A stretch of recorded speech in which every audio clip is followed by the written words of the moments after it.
Welcome in to News and Views with Tom Lamprecht. The stories you've heard and the ones you need to hear. This is an email between you and Elton John, correct?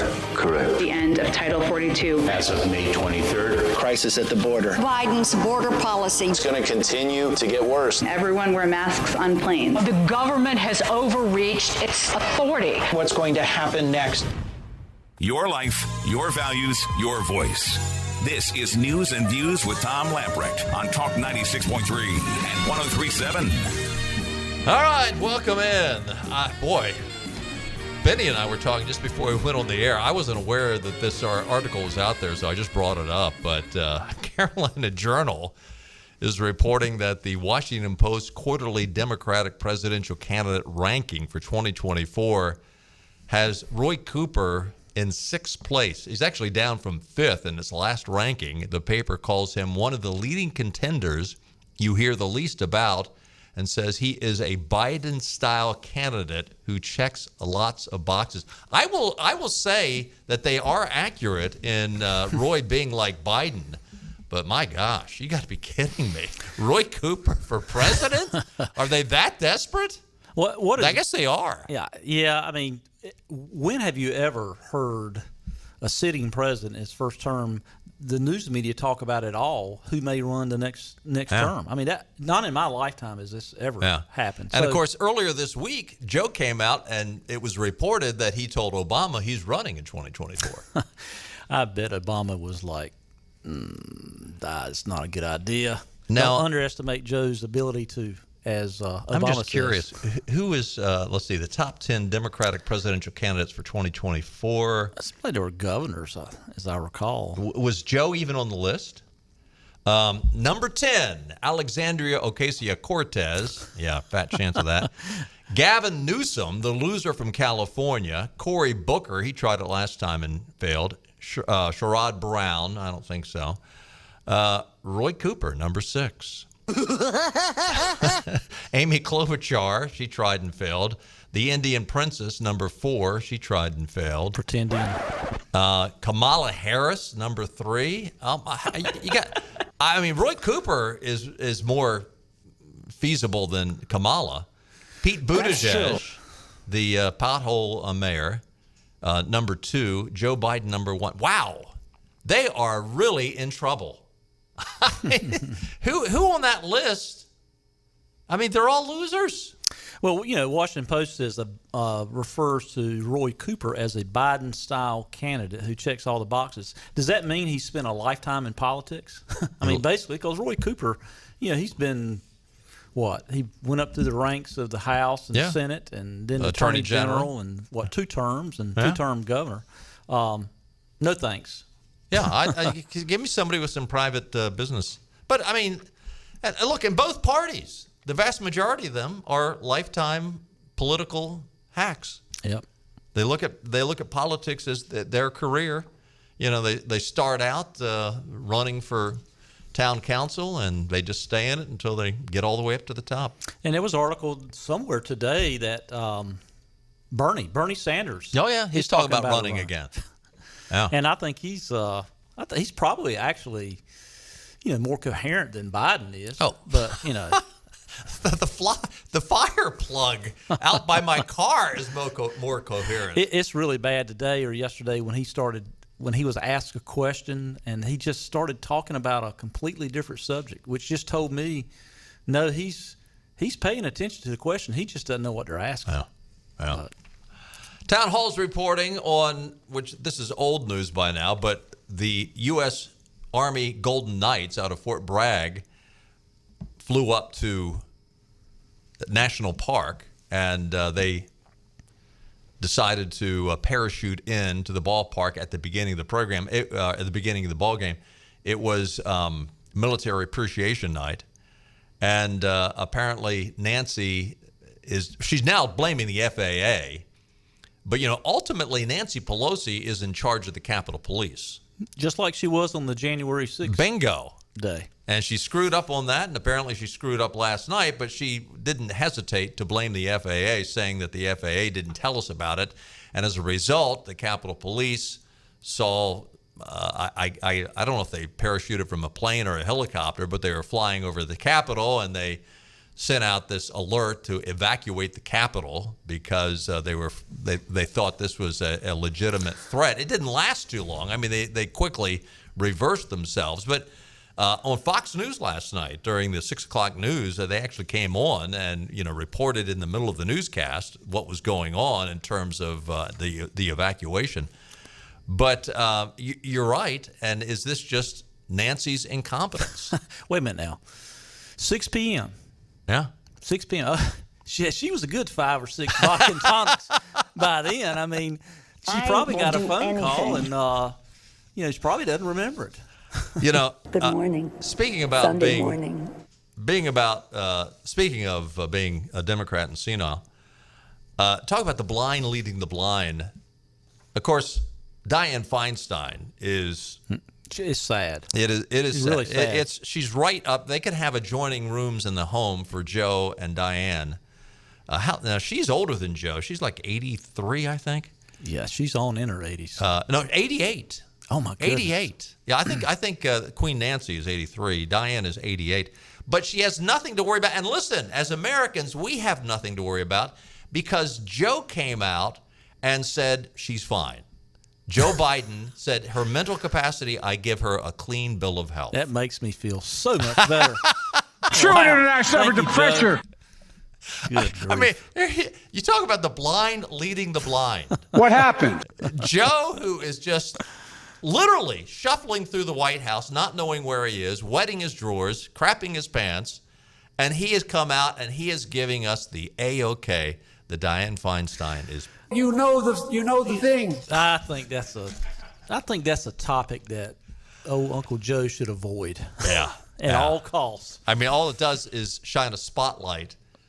And now maybe it's saying, hey, comparatively speaking, if you compare Dianne to me, she's sharp as a tack. In the that would be a good question for Peter Doocy to ask. Mr. President, you came out and you said Dianne is fine. How would you compare Dianne to you? He'd probably call him a stupid SOB. Well, he's already done that once. But what was it? I think it was was it Amy Coney Barrett hearings that Feinstein? I mean, it was obvious that Father Time had caught up with her big time. She actually, even back before the Dems took over, there was I think it was a lower court judge, or who was after Kavanaugh? Was it Kavanaugh then Amy Coney? Or no, it was when did Neil Gorsuch get in there? One of those. Neil Gorsuch was before Kavanaugh. Okay. Yeah. Well, one of those after Kavanaugh. That would be Amy Coney Barrett. Yeah, but I don't think it was the Supreme Court. So it was like just a federal maybe it was. judge. I guess it was Amy Coney Barrett. You're probably right. But she had complimented Lindsey Graham on what a great job he had done moderating that whole confirmation hearing. And the Democrats were furious with her because she had said, given a compliment, saying what a good job he had done. You wonder how much honesty she's getting from her peers, from people close to her, to say, you know what, you need to retire. Yeah. Because it's been like this for a while, and I think it's a little secret in Washington that no one wants to. I guess they doesn't want to address it with her, and maybe the people closest to her. They don't want to lose their influence. Listen, and I'll be bipartisan here. Strom Thurmond, Robert Byrd, and now Dianne Feinstein. When they have to carry you out of the Capitol in a box, you've been there much, much too long. Absolutely. And Town Hall, this is Cut One, Clark, reporting on a story out of MSNBC. This is Nicole Wallace of MSNBC comparing Republicans. This is beyond the pale. Comparing Republicans to Russian soldiers who she says are raping children. Cut one. And I worry that in covering Glenn Youngkin and his politics of parental choice, all the focus was on how well it worked. And even in our conversations about DeSantis, it's about how well they're serving him. The truth is, dehumanization as a tactic for politics is from war. Dehumanization is it's a tactic It's being used right now. The Russians get their soldiers to rape children by dehumanizing them. Dehumanization as a practice is a tactic of war. It's being deployed in our politics, and people like you and I sometimes lose the plot and admire its effectiveness, not its substance, but even the analysis of these tactics loses sight of what this speech brings us back to, which is that dehumanization has a cost right now, as it's being deployed. There are children, and Chasten Buttigieg made this point when Don't Ask, Don't Tell was introduced. Kids will die. This is unbelievable. So this is a woke progressive saying that policies like the Parental Rights Act down in Florida and policies that have been put in place in the state of Virginia by Youngkin, basically saying, look, we're going to give parents the right to decide what their kids read, and we're going to give them a say-so in the decisions that are made for the child's education, even in public education. And, of course, you remember who was the former governor who just said, parents shouldn't have a right there. Apparently, this Nicole Wallace would agree with that. Terry McAuliffe? Yeah, Terry McAuliffe. Mm-hmm. But stop and think about that. She's accusing these Republicans of dehumanizing in order to get their way. These are the people that have told us that a human being in the womb is not a human being. It's just a collection of cells. It's just some tissue. It's equivalent to a sneeze, some mucus from a sneeze, apparently. These are the same people that have said, abortion is fine. In fact, you know what? Let's even go further than that. Infanticide is fine, and euthanasia is fine. And you know what? I'm sorry to be overly graphic here. But listen, if this child decides they want to cut off their penis, let them do it. Even if he's 6 years old, let's go ahead and encourage that. And talk about dehumanizing. And the whole idea of these practices, it's grooming these children for perverted activity. And she has the chutzpah to come and accuse Republicans of dehumanizing, using dehumanizing to get their way. Unbelievable. We follow this stuff so much more than most voters, most just the average man or the woman, average person. Yeah. And I just got to believe that even people that consider themselves, a liberal Democrat, if they actually hear someone say stuff like this, has to say, what in the hell is she saying? Yeah. It's just not reasonable. It's not reasonable to even think that way. But unfortunately, people get busy. They don't follow it like we do, and they just tend to, follow their tribe. And the Democrat Party has done a phenomenal job. You got to give them credit for segregating people to one-issue voters, one particular issue, and they get that one particular issue. And they force it home so strongly that one issue voters they won't listen to anything else. And if they did, they'd probably say, well, hell, they disagree with the other 9 issues, but they so strongly agree with that one issue, and that's what they're doing because their ideas do not work. Just read the Democrat platform and tell me where it has worked in the world. Speaking of morons on cable news networks, CNN Plus did not last. Well, it lasted exactly 1 month. They went on the air. They had a big brouhaha, spent millions of dollars promoting it. They rented a 101st floor of some Manhattan skyscraper, had this big party. Chris Wallace glibly left Fox News, and now I can go do my thing. Did he ever get even on there? Did he have one podcast on there, one streaming episode on there? They launched it. They, millions of viewers. And I said, look, I'm no prophetic genius, but I said the obvious. Why would anybody pay for CNN Plus when nobody's watching CNN for free? I thought the same thing. I was thinking, it's not like you're taking a overwhelmingly popular product and putting it on another platform. So exactly. The product stinks, and yet you're going to say, it's like, we're going to sell dog poop because we can't sell our hamburgers, and we're going to increase the price. I mean, it's unbelievable. It didn't last a month. They're shutting it down. Well, where will Chris Wallace go? Well, when they went all in, just being the Trump derangement syndrome network, most people figured that out. Hey, that's what they're all about. It's anti-Trump, and that's all they got. Stay with us. Hey, let's do something different. We're going to mix things up. When we come back, right now, we're going to play political trivia as soon as we come back. So give us a call, 561-8255, 561-TALK. Political trivia when we get back. Reserve it, then ride home in it at Greenville Toyota. Camrys, Corollas, Tundra trucks, RAV4s, and more are on the way. Reserve yours before it's gone. Plus, get more for your trade. Reserve and ride today at Greenville Toyota. Hey, we're at Maribella's in Greenville, the new location of Maribella's on Fire Tower Road. If you haven't been to this place yet, let me tell you, you are missing out. I want to introduce my friends from Maribella's. I've got Sal, Massimo, and Pietro here. These guys are awesome. Not only do they make great food, they do a lot of things for the community, which we're going to be talking about. But Sal, let's start with you. Let's talk about the new location of Maribella's on Fire Tower Road. I'm a regular here. I love it. You guys call it Old World Pizza. Tell us what's different about your pizza. Well, we got two kinds of pizzas. We have the traditional, American style, and then we have the Old World Pizza, which is made with fresh mozzarella, and the way they do it in Italy. Massimo, when you talk about doing this food right, it's authentic. And when I talk about authentic, you grew up in Italy, so you grew up with this food. You know how to make it. Yeah, because we grew up in Italy, we know the ingredient, and everything we do from scratch.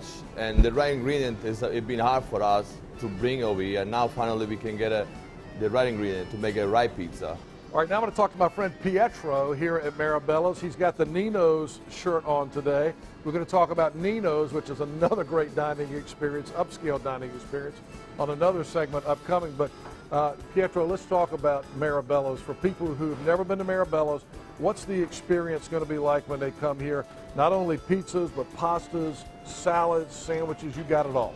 Yes, we do. We have new sandwiches that we put in this new location, and we're going to spread it to the other locations. The guys here at Maribella's have won national pizza competitions, so you know it's good. Thanks to Sal, Massimo, and Pietro. Folks, do yourself a favor. Come to the new Maribella's here on Fire Tower Road in Greenville, or Maribella's on Greenville Boulevard, or Maribella's in Washington on Carolina Avenue. Also, don't forget upscale dining at Nino's on Red Banks Road.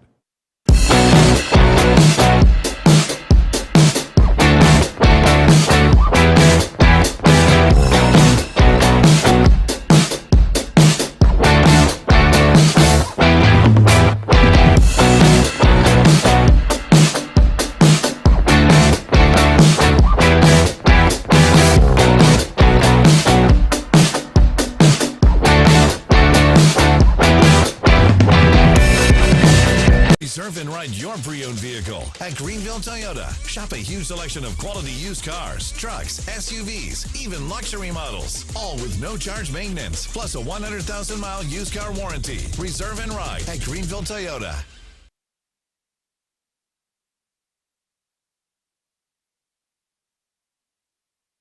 Back to news and views.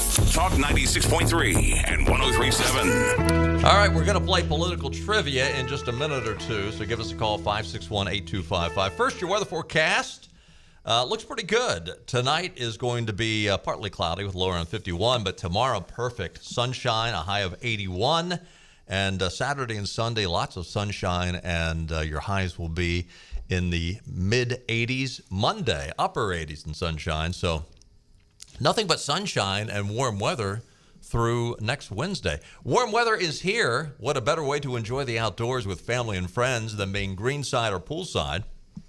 Voted best golf course in Greenville 3 years in a row, Ironwood Golf and Country Club is waiving all initiation fees and wants you to join in the fun and become a member today. Not a golfer, Ironwood's new social membership includes access to their competition-sized swimming pool, clay service tennis courts, and member-only full-service dining restaurant. For more information, contact Membership Director Jenna Doyle. Her number is 252-752-4653. All right, hit the music. Here we go. Political trivia, 561-8255. The lines are open. Your prize package includes a free oil change for your car or pickup at Dave Davis's East Carolina Chrysler Dodge Jeep or at Washington Chrysler Dodge Jeep Ram. A gift certificate from Fit for Life 24, including 2 free training sessions with a fitness coach, a $20 gift card to Mucho Bueno for lunch or dinner. Mucho Bueno outside of the Westbrook Shopping Center, US 70 West in Havelock. A $20 gift card for goodies at Gwendy's Goodies Bakery in Ayden, and a gift certificate to the Ironwood Golf and Country Club. Remember, if you or anyone in your immediate family have recently won, let 60 days pass before you play again. If you are a Civil War buff, give us a call right now, 561-8255. Your category is famous Civil War soldiers. I just tested the question on Benny, and he hit it out of the park. First up is Al from Greenville. Hey, Al.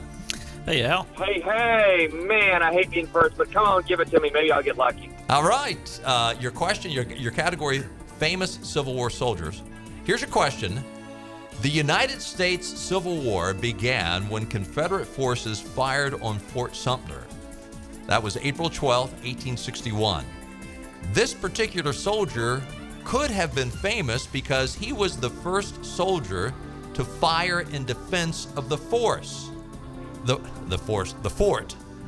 However, it is for something else that this soldier is famous for. Something he is credited of inventing that is a constant in our lives today as Americans. Who was the soldier and what did he invent?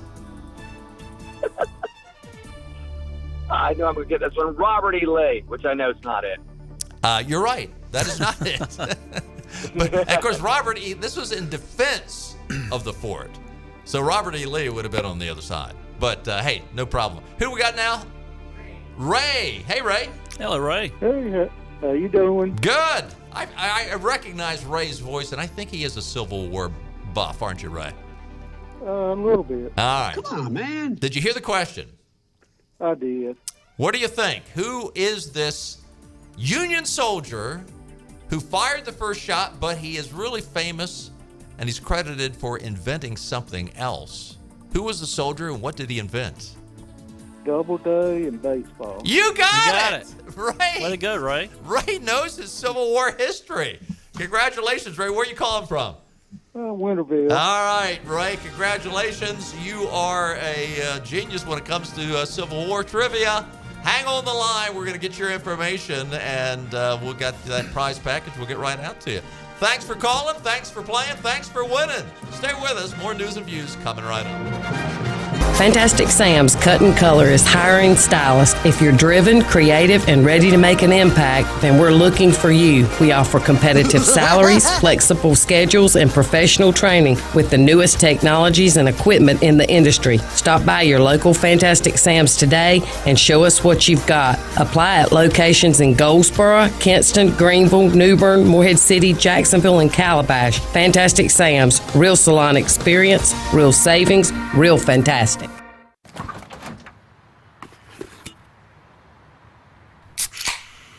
It's only 8 a.m. and it's going to be another hot one. Today's high is 85 degrees with lows ranging in the upper 50s. Tomorrow's more of the same, plus some light wind coming in from the northeast. Coming up at 8:30. Paul's got an exclusive. Babe, it's 8 a.m.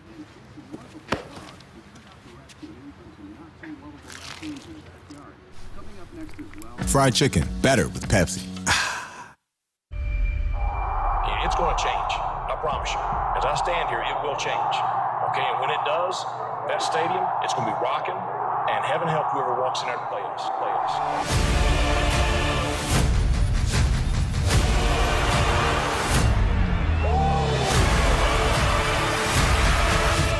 And I can promise you, there will be no quarter, ever.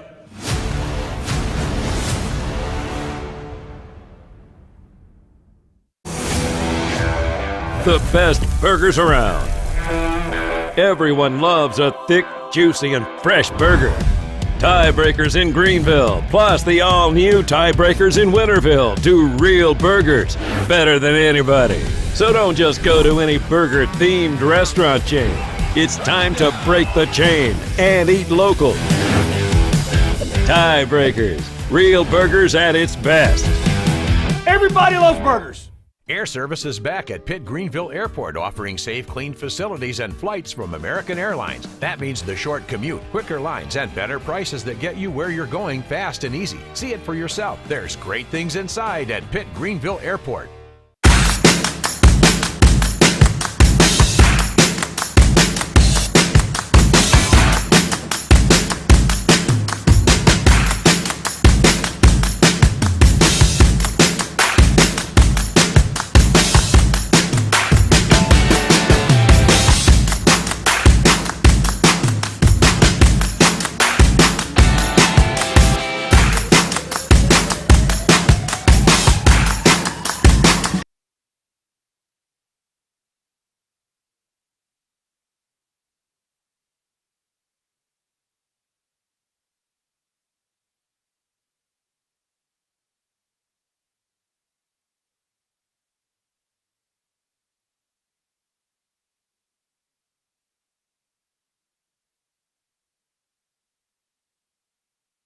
This is your Drive at 5 and ENC with Tom Lamprecht. Welcome back to News and Views on Talk 96.3 and 103.7. Yes. Welcome back in. Benny Hardy in for Tom Lamprecht. Tom had to scoot out a little early today on this beautiful Thursday afternoon. He's got a baseball game at the Little League Park over at Elm Street. And if you guys have never had an opportunity to go see a Little League game at Stallings Stadium on Elm Street Park, it's got to be maybe the nicest Little League park in America. It's really neat place, and just go out on a weekday game when all the families are out there and the kids are playing. And it's really a slice of Americana that we really take for granted sometimes that other countries just don't enjoy. And but hey, if you're in Greenville or outside or listening area all over Eastern North Carolina, people ought to take a chance and come see that one time in Greenville because it's really neat. It's like a minor league park. But Tom will be back in tomorrow. I'll be back with him next week, so please join us in. And Clark, you said we have a caller? Yeah, Albert. Albert or Elbert? Albert. Albert. Hello, Albert. Good evening. I'm calling you in response to some comments that were made on your program in the first section between 5 and 5:15 regarding the competence of blind persons. You said blind people, the same thing about leading the blind. I'm here to tell you that a lot of blind people are very competent. I resent your remarks. I think you owe the listening audience of the blind persons in this community an apology. I am retired in business, and I know a number of other people in this country, all over the country. I've lived in different parts of the country over my living time. I'm dealing to one now, and I have found very many very competent blind persons. And I think your comments are offensive. They're not happy. They're not useful. I think you should go into the community and meet some blind people and find out what we were really like. Well, Albert, we apologize. It was an often overused figure of speech, and we apologize if it offended. We certainly didn't mean to offend anyone. It's probably often used, overused figure of speech, and we apologize that it offended you. So, thank you for listening, though, and we hope you'll forgive us. Anyway, I guess we probably should screen calls a little better from now on. But anyway, earlier this week, most people will know that April 18th was tax day. It's the day that it's normally April 15th, but for some various holidays, the deadline was extended to 18th. And most people had to file their individual tax returns. And just on cue, out of the White House, actually on the 15th, they had to bring up Joe Biden's tax returns again. I thought it was kind of interesting. What happened? Yeah, Joe, what happened in 2017 and 18 is the question. But released out of whitehouse.gov was announced today the President and First Lady released their 2021 federal income tax return. With this release, the President had shared a total of 24 years of tax returns with the American public, once again demonstrating his commitment to being transparent with the American people about the finances of the Commander-in-Chief. Well, as you recall, the 2020 election, one of the big issues was, why was Donald Trump not releasing his tax returns? And, of course, President Trump talked about he was under audit, been under audit for a few years, and he was not going to release them, and he did not release them. The information in those returns were later released when they were really fraudulently released by someone that they've never gotten to the bottom of, and released to the New York Times for an article they had back in 2020. But I find it interesting that the president keeps talking about his tax returns as if they're always coming forward and being transparent. Well, I don't think they're too transparent. In August of 2020, News and Views was the very first show that we saw anywhere that talked about Joe Biden's tax returns and the details of his tax returns just after he left office in 2016 up to the election. Later on, there was a few articles, but we had talked about some of the suspicious income disclosures in his income tax returns.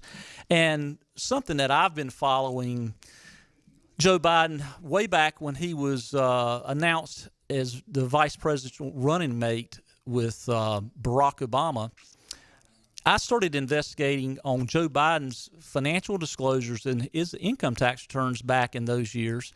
And I had the question of, how does Joe Biden live the way he lives with basically in 2007-8, his financial disclosures, he was for all purposes little to no net worth.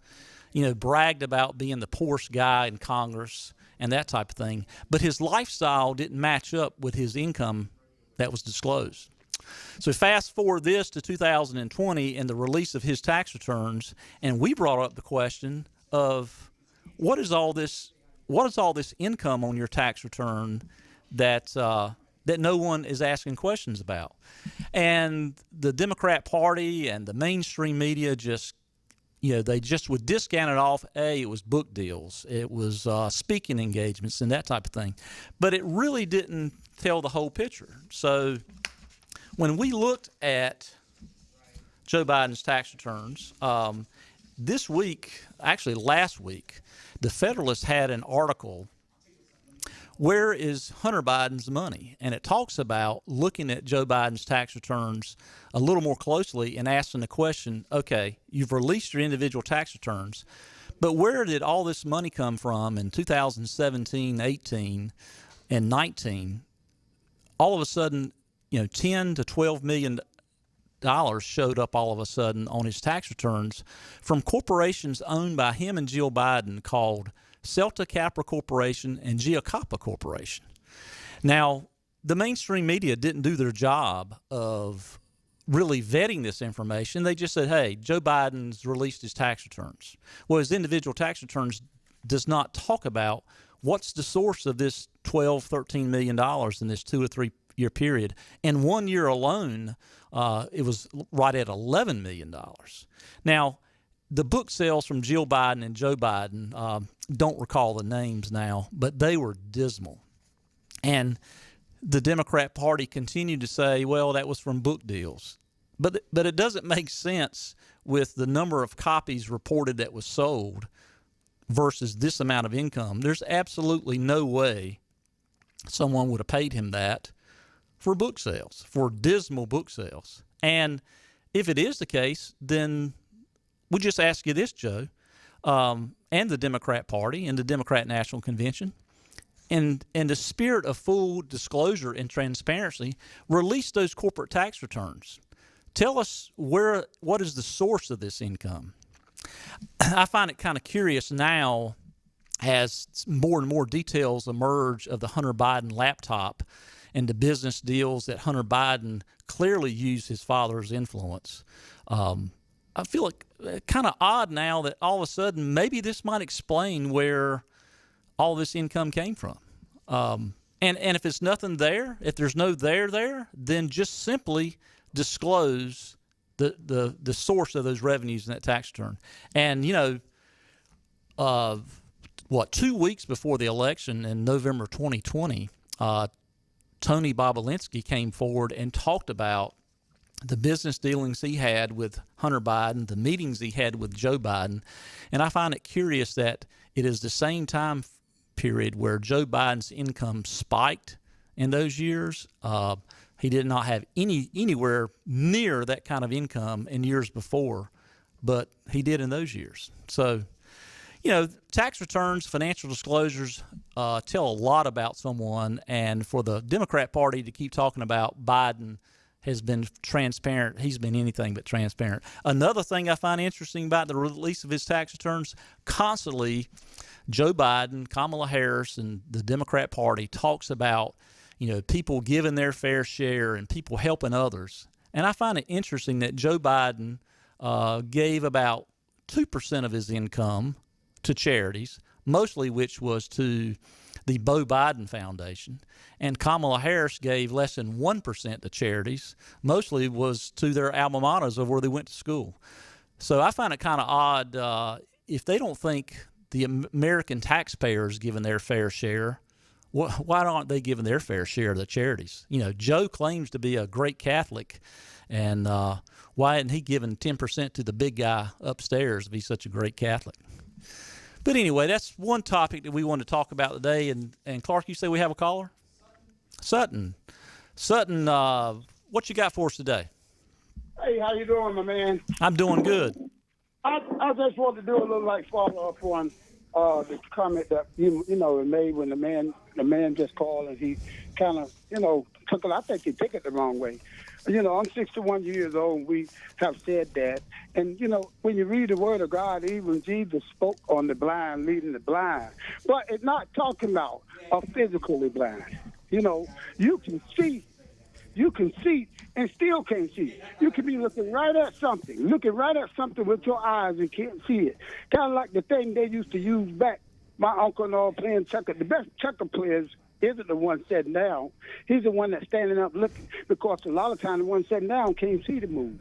So, and that fable saying that been said down through the years, I think he took it as you was talking about physically blind. And that's just a fable saying they're saying. Even Jesus said it. How can the blind lead the blind? If you don't know your way, how can you show me the way?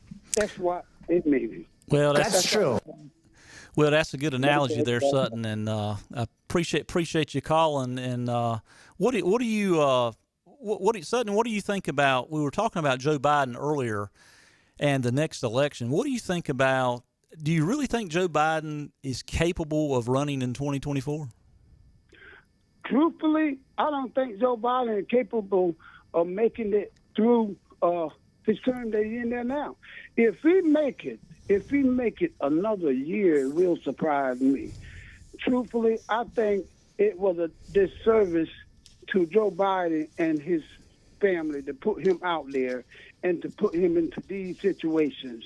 This man need to be somewhere home or sitting down enjoying the rest of his life with the state of his mind is, and look like sometimes his mind is up and sometimes it's down. He pretty much stay down on things. So I don't think he'll make it through a full term. Let's know, trying to run again. Come on. And I think that they stole it and gave it to him because he did not get as many votes than any other president ever in the history of the United States. Well, Sutton, we've had Tom and I have had an ongoing discussion, and of course, I made the bold statement that he wouldn't make it past the first year, and of course, he has, and he wouldn't make it, to the midterms, and we're getting really, really close to the midterms. But it really is becoming more and more apparent that the thought of him running another time. I mean, it's really surprising that he would come out and say that, because I mean, it's hard for him to get through a day, and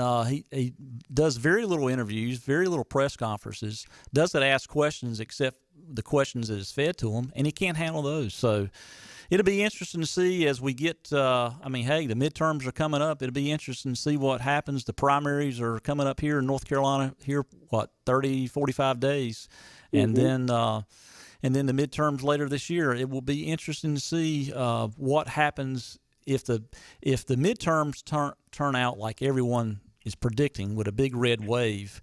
Will the Democrat Party ask Joe Biden to step aside? And that remains to be seen. Hey, Sutton, thanks for calling, and thanks for defending us. And hey, we appreciate you listening, and call in another time. All right, my man. Have a good one. Appreciate it. Thank you.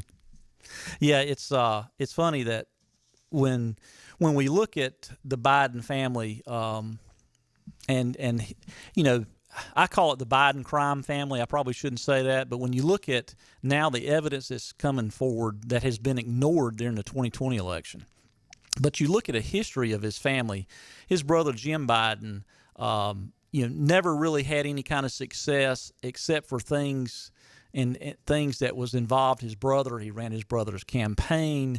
He all of a sudden got positions when Joe Biden became the vice president. All of a sudden, the family ramped up in their visibility from being just senator. He'd been being a senator since he was maybe 30 years old, early 30s, and once he became vice president, it seemed like it was a full court press family with the family to take advantage of that Biden name.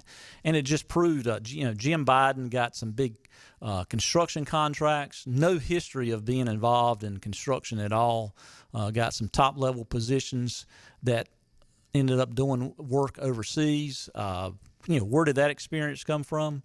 The same with Hunter Biden. Now it's becoming apparent with his, discovery of his laptop. I think now, if the Republicans take over in November, I think you will see some special committees that will make a full court press to get to the bottom of this and get to the bottom of his alignment with Joe Biden, his alignment with the Chinese Communist Party. There was payments going now to checking accounts, joint checking accounts between Hunter Biden and Joe Biden that I think, once that happens and once they get the details of those transactions, I think it will be too much to ignore. So we'll see. No one wanted to listen to Tony Bobulinski. The press didn't want to listen to have anything to report about it. Twitter and other social media platforms during the 2020 election would not post stories, just ignored the information.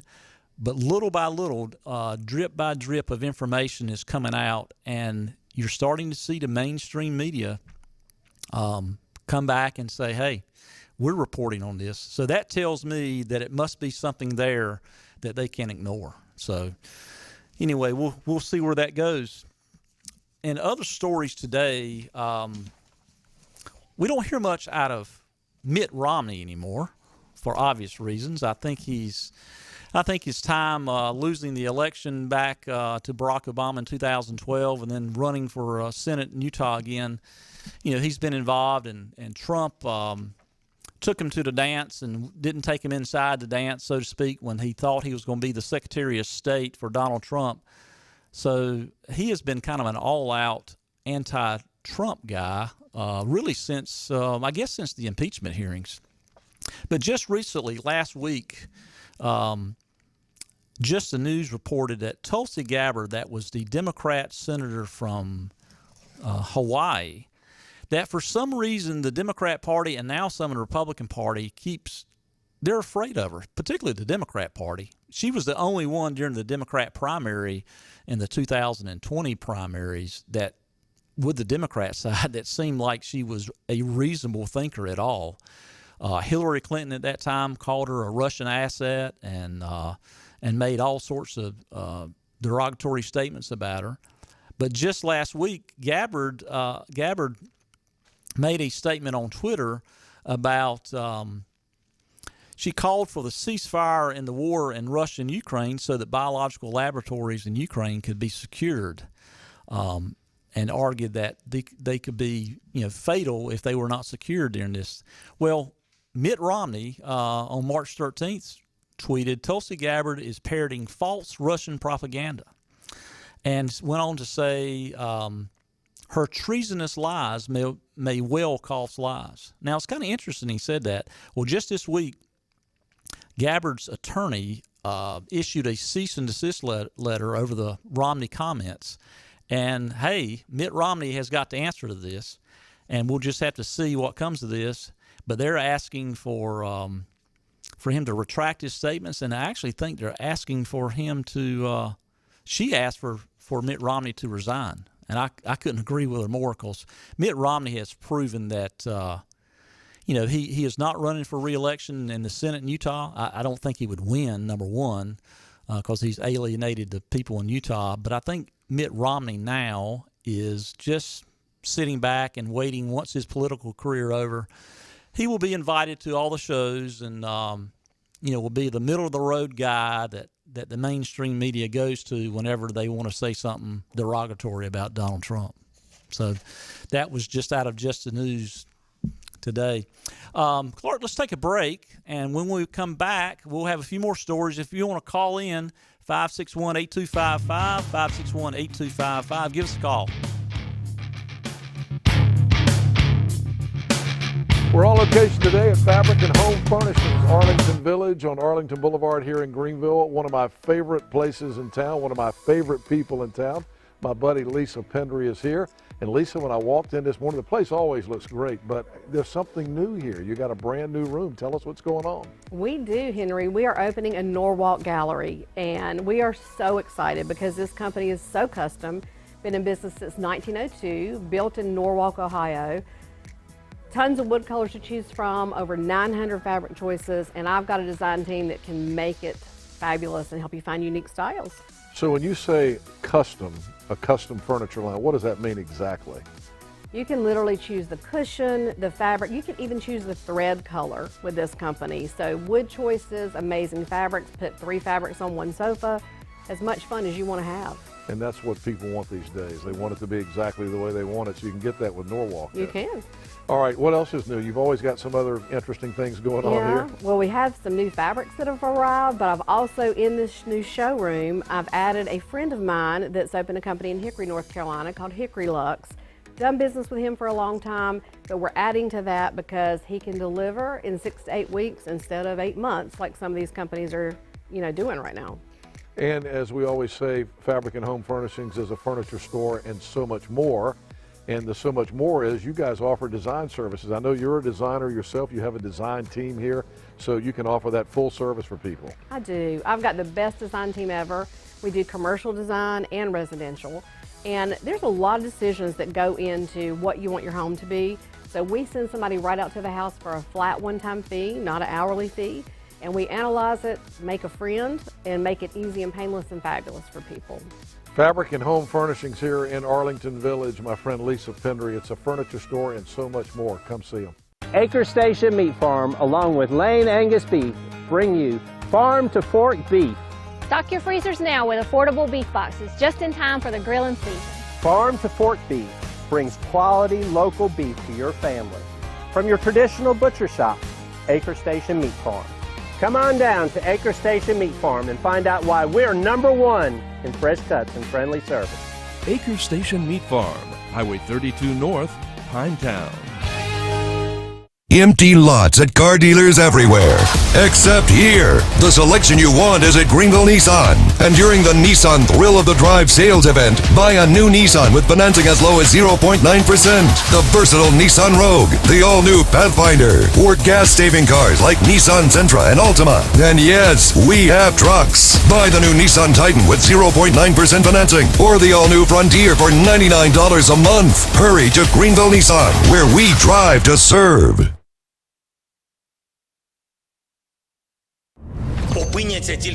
We speak the language of news. Let us translate. Our policies are working. They told me to read this. I'm not allowed to go off script, or I will get in trouble. When they talk, there are still predictions. How dare you ask me that? I am way smarter than you. I'm up here, you're down there. We'll explain. What unifies us is the nonsense, unintelligible nonsense. What happens next happens here with Tom and Benny on Talk 96.3 and 103.7. Welcome back on this beautiful Thursday afternoon, April 21st edition of News and Views.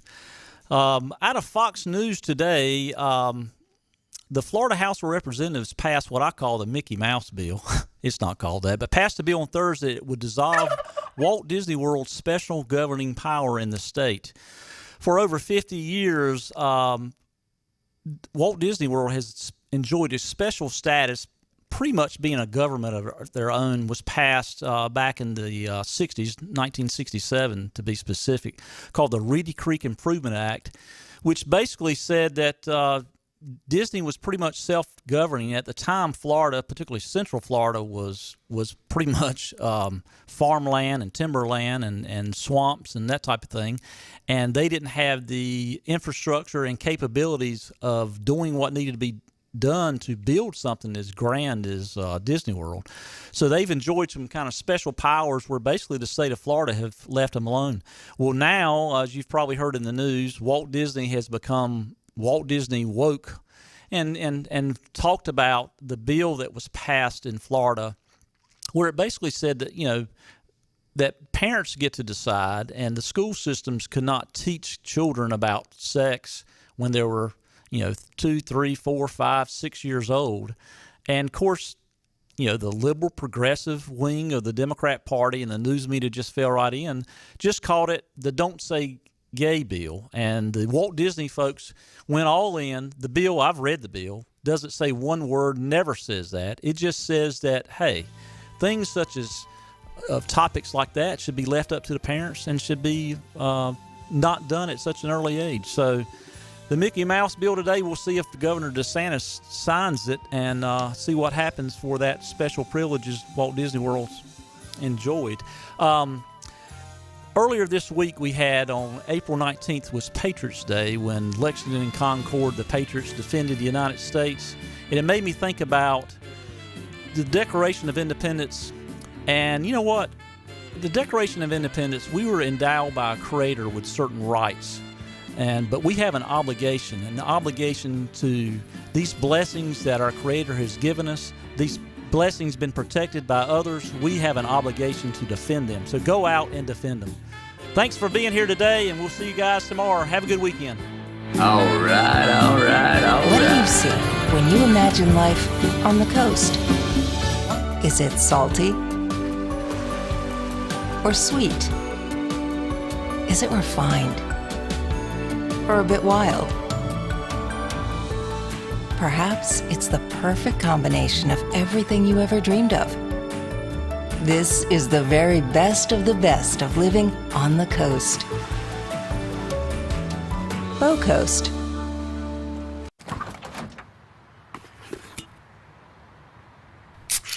Well, folks, it's only 8 a.m. and it's going to be another hot one. Today's high is 85 degrees with lows ranging in the upper 50s. Tomorrow's more of the same, plus some light wind coming in from the northeast. Coming up at 8:30, Paul's got an exclusive. Babe, it's 8 a.m.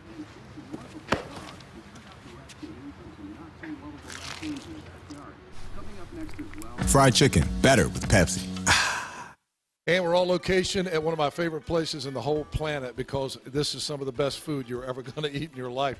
We are at Nino's on Red Banks Road in Greenville. It's one of my hangouts. It's one of the places that I love. I got my friend Pietro Pasalacqua. How'd I do? You did great. Let's talk about the food. What makes this place? I know it's special Italian from authentic Italians, but tell us why it's so special. Because everything we do, it's really what we came up on the menu from what we did at home, from my grandparents, my parents. So it's exactly what we eat at home, and that's what the way we cook. That's why it's special. And the atmosphere in this place is special also. From the bar to the two dining areas, you got two different dining areas, and now the weather's nice, so there's going to be a lot of folks that want to eat outside. Yeah, we have two rooms. One room is designed a little different. We're also working on the patio to make it more attractive and more useful in the summer with a cocktail service. And we're always improving our services. And, of course, my friends here, my buddy, Chef Massimo, who I love, and Sal and Pietro, you guys do a great job here. Not just Italian, but I had a great pork chop here the other night. You got great steaks, too. Mm-hmm. Yes, we're also adding filet mignon in the future on our menu. And Massimo is coming out with a really good side dishes for it.